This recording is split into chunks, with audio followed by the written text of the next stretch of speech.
Okay, these notes are on modeling quadratic equations, and I know there are graphs over here, but we're not going to bother with the graphing for these. We're just going to solve them. But let's read the first one. It says, when Mrs. Gregg hits a tennis ball, its path has the equation of h of t equals negative t squared plus 4, where h of t is the height of the ball and feet and t is the time in seconds. If a standard tennis net is 42 inches high, will Mrs. Gregg's ball make it over the net? If so, how long will it take for a ball to hit the ground, and how high above the net will her ball be? So we kind of have 3 questions to answer here. The first thing we're going to figure out is the first question. It says, if a standard tennis net is 42 inches high, will the ball make it over the net? So we need to find the highest point that the ball goes, and that is the vertex. So first thing we're going to find is the vertex, and the formula for the vertex is x equals negative b over 2a. If you don't know it, make sure you write that down because we're going to be using that on all these other problems. Okay, and before I start solving it, I'm going to say a is negative 1, b is 0, and c is 4. And I'm getting that from this equation right here. So for x equals, it's negative b is 0. So negative 0 over 2 times a, which is negative 1. Anything that 0 divided by anything is going to be 0. So the x is the 0. But that does not mean that the ball goes 0 feet high. We actually need to plug the 0 back into the equation to get the y value, which tells us if it goes up or down. So that would be plugging it back into this equation. That'd be negative 0 squared plus 4. And this is just going to be 0, so that's gone. So 4. And if you notice, well, to get our answer, or to answer the question, if you will, it says if a standard tennis net is 42 inches high. This right here is 4 feet. And to convert that into inches, we multiply 4 times 12, because 12 inches is a foot. And so that is really 48 inches. And so will the ball make it over the net? Yes, it will. So yes, the ball will make it over the net by how many inches? Well, 48 minus 42 is 6. So by 6 inches. And that kind of answers the last question here. How high above the net will the ball be? The other question we need to answer is how long will it take for the ball to hit the ground? And for that, we need to use the quadratic formula. So down here for this one, we're going to use the quadratic formula. And that is x equals negative b plus or minus the square root of b squared minus 4ac, and that is all divided by 2a. Okay, so that will be x equals negative 0 plus or minus the square root of 0 squared minus 4 times negative 1 times 4, and that whole thing is divided by 2 times negative 1. Okay, so we're going to simplify it a little bit. All of this in here simplifies to be 16. So this is 0 plus or minus the square root of 16 divided by negative 2. And hopefully you know that the square root of 16 is 4. So now I have 0 plus or minus 4 divided by negative 2. And so 0 plus 4 is 4. Divide that by negative 2. I get negative 2. 0 minus 4 is negative 4. Divide by negative 2. I get a positive 2. So I have 2 answers, and one of them doesn't make sense. So it says, how long will it take for the ball to hit the ground? We can't have negative time, so that one's out. So the time will be 2 seconds. Okay, so that's pretty much what we're doing for these problems today. We're going to scoot down to number 2 and look at that. Let's see. Eric is developing an indoor facility for East High's football team. He is wanting to make the ceiling as low as possible to help make the atmosphere louder for the visiting team. He observes the kicker's path of the ball, which is h of t equals negative 3x squared plus 75, where h of t is the height in feet and t is the time in seconds.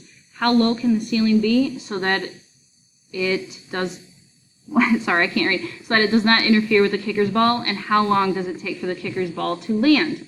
So again, we're finding the vertex and we're using a quadratic formula. So first, let's find the vertex. This will tell us the highest point that the ball goes. So this will answer the first question, how low can the ceiling be? So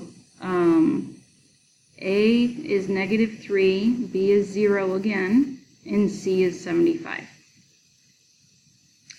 So vertex is x equals negative b, so negative 0 over 2 times negative 3, and that just becomes 0. For the y, we plug in the 0 for the x's, so negative 3 times 0 squared plus 75. This is out because that's just going to be 0, so 75. So how low can the ceiling be? Well, the highest point that the ball goes is 75 feet. So I would assume that the ceiling would be just a little bit taller, but it's okay for this problem to just say 75 feet. And then the other question is, how long does it take for the kicker's ball to land? So this is when we use the quadratic formula. So here I have x equals negative 0 plus or minus the square root of 0 squared minus 4 times negative 3 times 75 divided by 2 times negative 3. And under that square root, that simplifies to be 900. So this is 0 plus or minus the square root of 900 divided by negative 6. Square root of 900 is 30. 0 plus or minus 30 divided by negative 6. And let's see, 0 minus 30 is negative 30 divided by negative 6 is a positive 5. 0 plus 30 is 30 divided by negative 6 is a negative 5. You can't have a negative amount of time, so our answer here is 5 seconds. Okay, let's flip it over and look at the back. We have 2 more to do.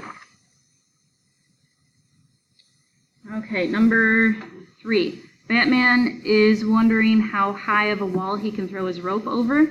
The equation of the line that his rope makes is given by that equation right there, where h of t is the height in feet and t is the time in seconds. These should be t's technically in the equation. How high of a wall can he throw his rope over, and approximately how long does it take for the rope to hit the ground, and how long does it take for the rope to reach its maximum height? So again, let's start with the vertex. And A is negative 10, B is 1, and C is 12. So vertex would be x equals negative 1 over 2 times negative 10. And that's negative 1 divided by negative 20. And on these, you'll get decimals. This one will be 0.05. And the y is negative 10 times 0.05 squared plus 0.05 plus 12. And you can type it into the calculator just like that, and you should get 12.03. And double check that on your calculator. Don't just trust that I can do it for you all the time, because I can't on a test or anything like that. These 2 numbers actually answer 2 of our questions. So let's see, first question is, how high of a wall can he throw his rope over? And that would be this thing right here, 12.03 feet. That's going to be the height, or that's the highest point that the wall is, or the throw is, sorry. Let's see, and the other one it answers is, how long does it take for the rope to reach its maximum height? and that would be this right here, because that goes with the vertex. So this is 0.05 seconds, so that's really quickly. And to answer the last question of how long it takes to hit the ground, we need to do the quadratic formula.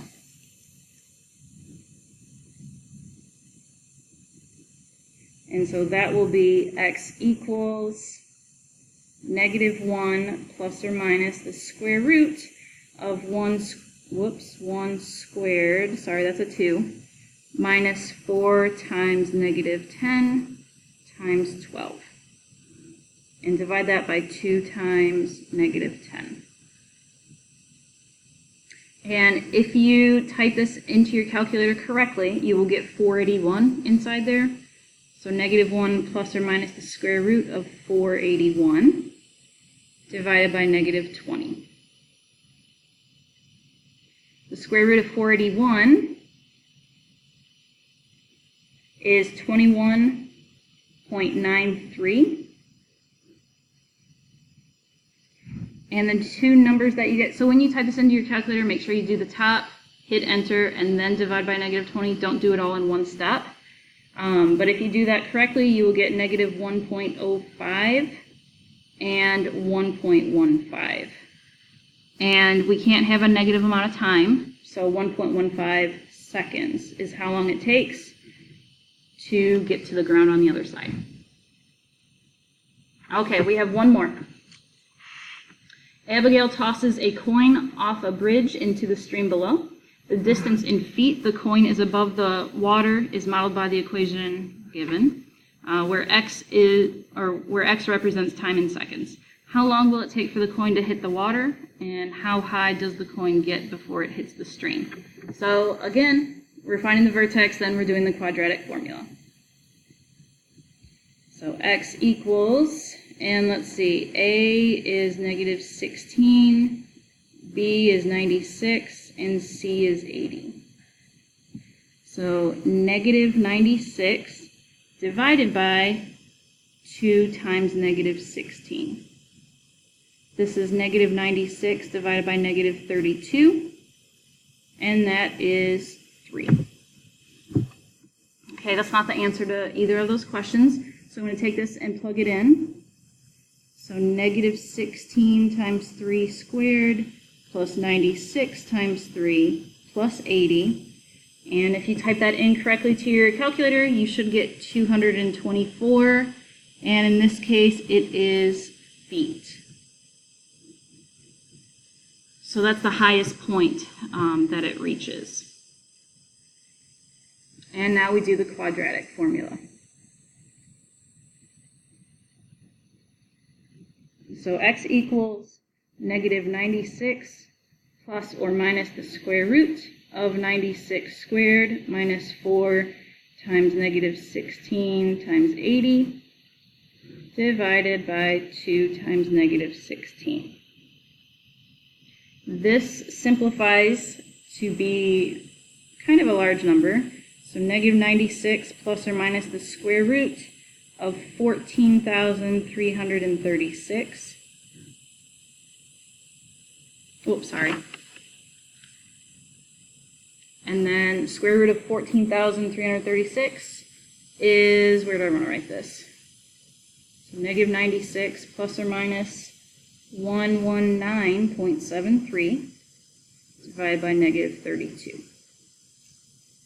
And the two answers you get for these, after you type them into your calculator, is -0.74 and 6.74. And this one we can't have a negative amount of time, so it's got to be this one.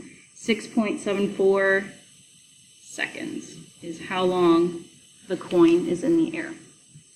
So that is it for the notes. Your assignment is on the other worksheet, but let me know if you have any questions.